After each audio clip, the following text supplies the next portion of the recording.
Hello, my name is Tom Vassallo with MRW Financial Brokerage. I hope all is well. A little bit about MRW Financial. We are a brokerage general agency based in Tampa, Florida, and here to assist you every step of the way along the sales process. If you want, I can be your planning specialist in regards to annuities and long-term care. I can participate virtually in meetings with you. That way you bring my 30 years experience and product and planning knowledge to the table. What we're talking about today is accessing non-qualified annuities income tax-free. You know, I'm a big believer in annuities when they're sold for a specific planning purpose. Some of those planning purposes may be to generate lifetime income, maybe it's accumulation, or quite possibly it's a legacy play. But annuities are a great tool when they're part of an overall plan. A lot of times annuities have been sold though, and there's over $2.2 trillion currently in annuities, and those annuities have been sold without a planning purpose. Or the client's planning purpose has changed. And now, because of the tax liabilities and pulling funds out of those annuities, the gains are subject to ordinary income tax. It'll increase their provisional income, and it may increase the amount of taxes they pay on Social Security. It will could possibly increase their Medicare premium surcharge, and it could push them closer to that 3.8% excise tax. So for a lot of those reasons, people just sit on these non-qualified annuities, let them grow. They feel trapped in them because of that potential tax liability. In fact, look how annuities are being used. Now, this is broken down between variable annuities and fixed annuities. I really wish they would have broken it down between qualified and non-qualified annuities, because I think the numbers would be a little bit different. But when we look at variable annuities, just 0.8% of variable annuities, 1.6% of fixed annuities, and 1% of annuities overall are accessed each year via death or disability. Just 0.1% of variable annuities, 0.2% of fixed annuities, and 0.1% of annuities overall are actually annuitized to generate lifetime income. What's more popular now is the guaranteed minimum income benefits, and those are actually partial surrenders. So 12.5% of variable annuities, 17.2% of fixed annuities, and 14% of annuities overall are accessed through partial surrenders. And partial surrenders is one of the things that I think we'd see a big difference between non-qualified annuities and qualified annuities, because of course when a client reaches age 72 on a qualified annuity, they have required minimum distributions, and that's going to show up under a partial surrender. Where non-qualified annuities, they don't have to take those funds out, and quite frankly, they don't want the tax liability for many people. 5.8% of variable annuities, 4.8% of fixed annuities, and 5.5% of annuities overall are fully surrendered each year. And 80.8% of variable annuities, 76.2% of fixed annuities, and 79.4% of annuities overall are just sitting there growing, deferring the taxes, kicking that can down the road on that income tax liability. Now think about your own clients. How many of them have non-qualified annuities that have gain in them, and they don't have a specific planning purpose? Maybe it's an annuity you inherited from another advisor, and in order to liquidate that liability, the tax consequences are just too great to justify doing it. Maybe it's an annuity you sold and the planning purpose has changed. Give you a perfect example. I have a client up in the Villages. He, a married couple, he took life only on his pension, and he realized very soon in, upon his death, not only does his wife lose his pension, she also loses her Social Security, gets to keep his because his is higher. Now, what he wanted to do, because he'd managed the finances, he wanted to make sure that there was a solution set up that she could make one phone call and start getting that monthly check to replace that pension income and the lost Social Security income upon his death. We did that through an annuity with a guaranteed minimum income benefit. Lo and behold, she predeceased him. He doesn't have that income need anymore, but he had significant gain in this non-qualified annuity. On top of that, we don't want the tax liability to liquidate that annuity. So it may be an annuity that you sold, but the client's planning purposes have changed. Now, what if I told you we could reallocate that annuity 100% income tax free, and we can do that today? And their client has the opportunity to receive up to 3 times that annuity out 100% income tax free. Now, it's not guaranteed. There's a 70% success rate that an individual over age 65 will receive those funds out income tax free.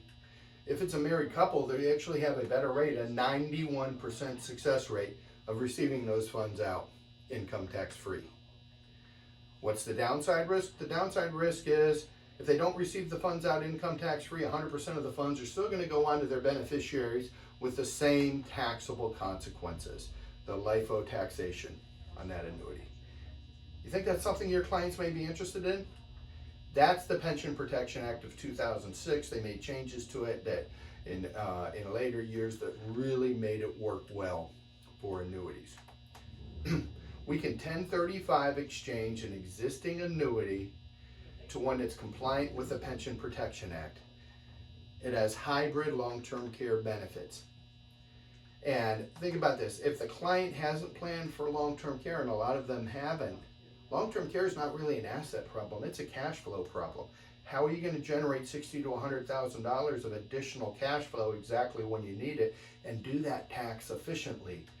I mean, if you start liquidating property that would have received a free step-up in basis and completely avoided the capital gains tax, same thing with stocks or capitally appreciated assets. Are you going to start accelerating withdrawals out of your IRAs? It's going to affect your Social Security taxes, your Medicare premium surcharge, possibly a 3.8% excise tax. What's going to be the cost to generate that additional cash flow? Why not take this existing annuity that doesn't have a specific planning purpose, 1035 exchange it over to one that's compliant with the Pension Protection Act, and if they do need it for long-term care, it triples in value, and they receive those funds 100% income tax free. It's the only way the clients or their beneficiaries can possibly avoid paying income taxes on those non-qualified annuities. And it doesn't matter how that annuity is titled. It can be in his name, it can be in her name, it can be jointly in their names. We can do the 1035 exchange, add the spouse on as an additional insured so we can cover both of them. Now, what's the 70% and 91% success rate? You know, for the husband, when he reaches age 65, there's a 70% chance he's going to need care. On average, a male needs care for 2.2 years. For the wife, she actually has the same 70% chance of needing care, but on average, a female is going to need care for 3.7 years. Guess what? There's actually a 49% chance that they're both going to require care. And if they both require care, 2.2 years for the wife and 2.2 years for the husband, 3.7 years for the wife, that's an average of 5.9 years. There's actually only a 9% chance that neither one of them will need care. That means for a married couple, there's a 91% chance that one or both of them are going to require care and be able to get to those funds income tax free. Now let's talk about a case example. All right, we have John and Mary Smith, both age 80. They purchased a non-qualified variable annuity on April 24th, 2006. Put in an initial premium of $118,000. It's grown to $181,000. They have no specific planning goal for this, but they have $60,000 plus of gain in it that would be subject to ordinary income taxes. Now, if you'll check your email right now, I just sent you this planning tool that we have. And with this planning tool, if you know a client has a non-qualified annuity, go ahead and check your email. It should be there. With this planning tool, you can take this out to the client and take them through this presentation. I'm going to show it to you right now. We're going to ask you 3 questions. Question number 1, do you own a non-qualified annuity that's increased in value? If they don't, obviously there's no need to go on. If they do, we move on to the next question.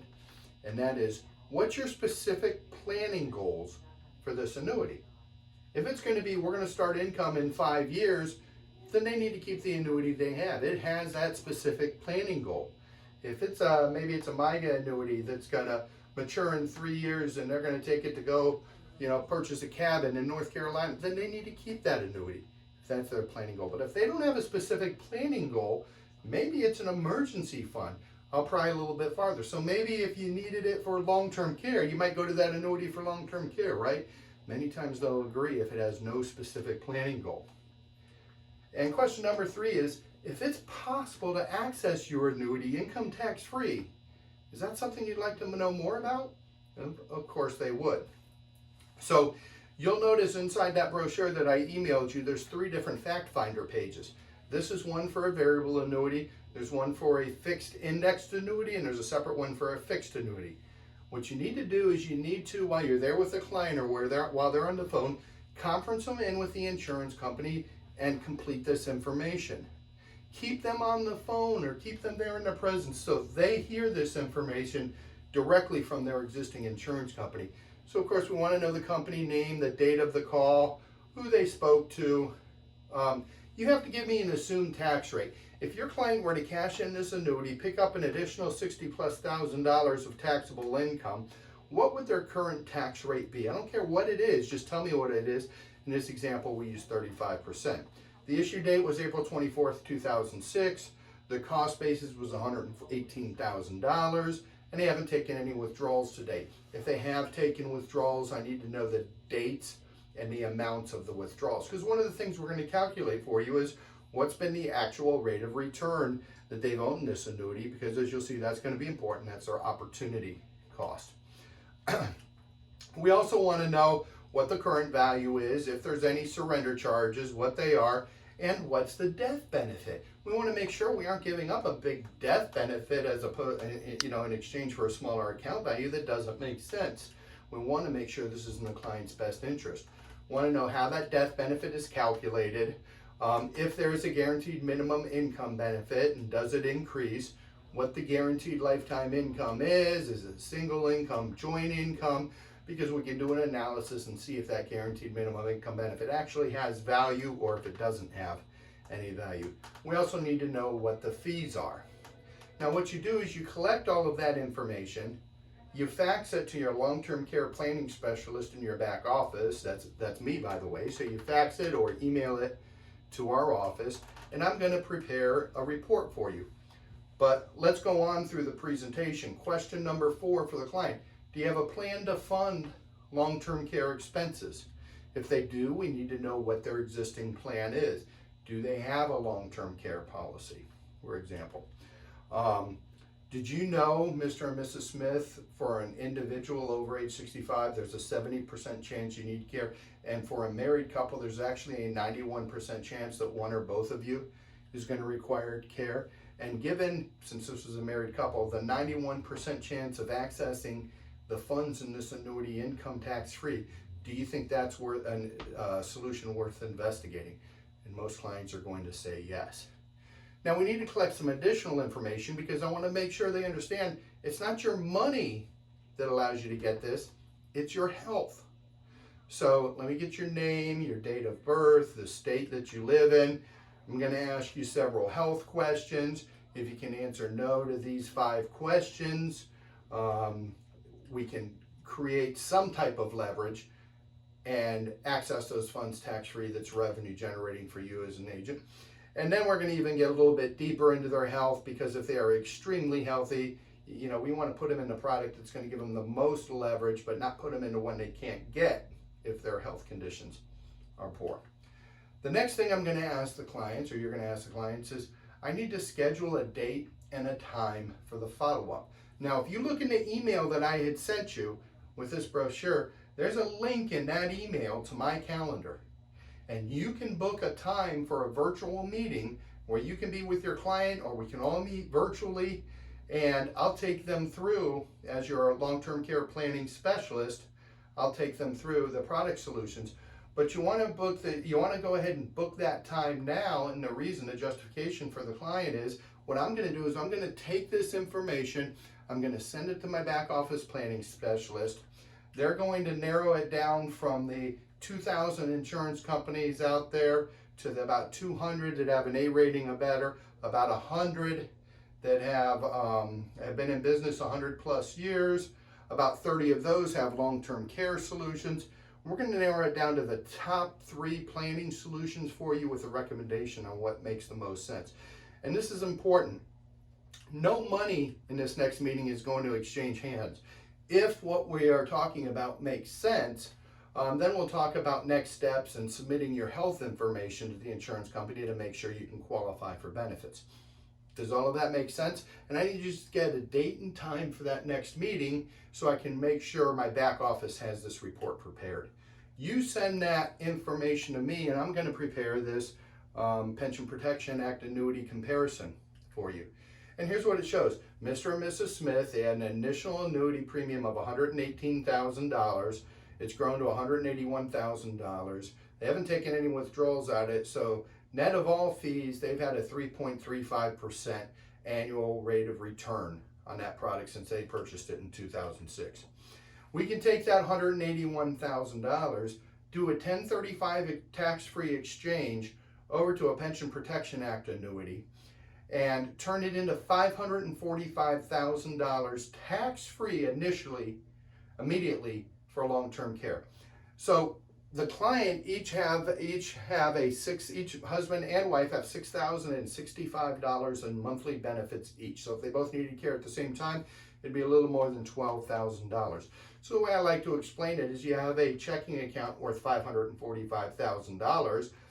Mr. Smith and Mrs. Smith can each write a check for $6,000 a month. They're drawing off the same checking account. When that checking account's gone, the annuity, of course, has no value. Now, this is the interesting part. If your client wanted to grow that current $181,000 to the point where they could get out $545,000 net after tax, they would pay $230,000 in taxes. That's why you have to give me that income tax rate. In this case, we use 35%. We'll use whatever percent you want. It's fine. Now, here's the rates of returns they would have to generate. These clients were 80 years old. Even if we went all the way out to age 95, in order to get $545,000 out tax-free, they'd have to earn 10.2% a year. They've earned 3.35% before taxes, not after tax, before taxes in this annuity. Which product is this? This happens to be the Global Atlantic 4Care product. What I really like about this product is they issue up to age 80. We can do a joint policy on a husband and wife, regardless of how the current annuity is titled. But look, here is the account value, the annuity portion of it. And you see in this case, we put in $181,000.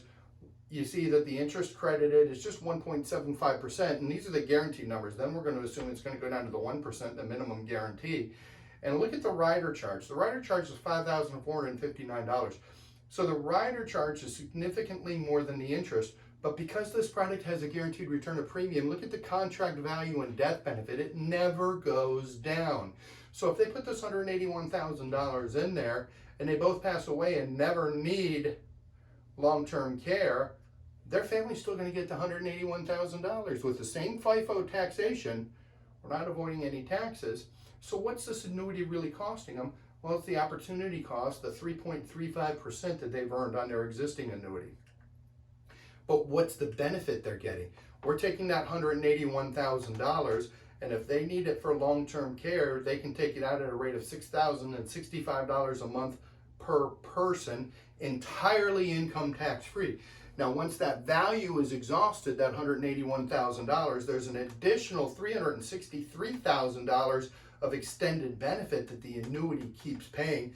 So we're turning that $181,000 into $545,000 immediately for long-term care. More importantly, we're avoiding taxes on it. What this sale is not about, and this planning is not about, it's not about what's the average cost of care here I'm in Tampa, Florida, what's the care going to be, 10 years from now when you need care. It's more about, I've got this annuity worth $181,000. Maybe it's an annuity only worth $40,000 or $50,000. Let's earmark it for long-term care and set it up so we can get those funds income tax-free and permanently avoid the income taxes on it. So just to recap real quick, the Pension Protection Act, we can take it a current non-qualified annuity. Unfortunately, we can't do it with IRAs or Roth IRAs. A current non-qualified annuity, 1035 exchange it to one compliant. We can get an immediate 3 times leverage for it. For an individual over age 65, there's a 70% chance they're going to need long-term care. For a married couple, a 91% chance that one or both of them will need care. And what's the downside risk?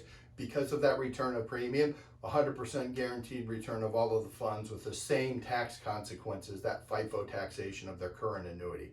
That's the Pension Protection Act of 2006. Once again, my name is Tom Vasallo. There's both my office and my cell number. I make myself extremely accessible. I want to be your back office planning specialist. The one good thing that I've seen that's coming out of this COVID crisis and the social distancing is clients are much more open to virtual type Zoom type meetings. So it makes it very easy to have me participate. Even if you're with a client person to person, to have me participate virtually, and clients are more accepting of that. Thank you for your time. Please give me a call or shoot me an email if you have any questions, and I look forward to doing business with you.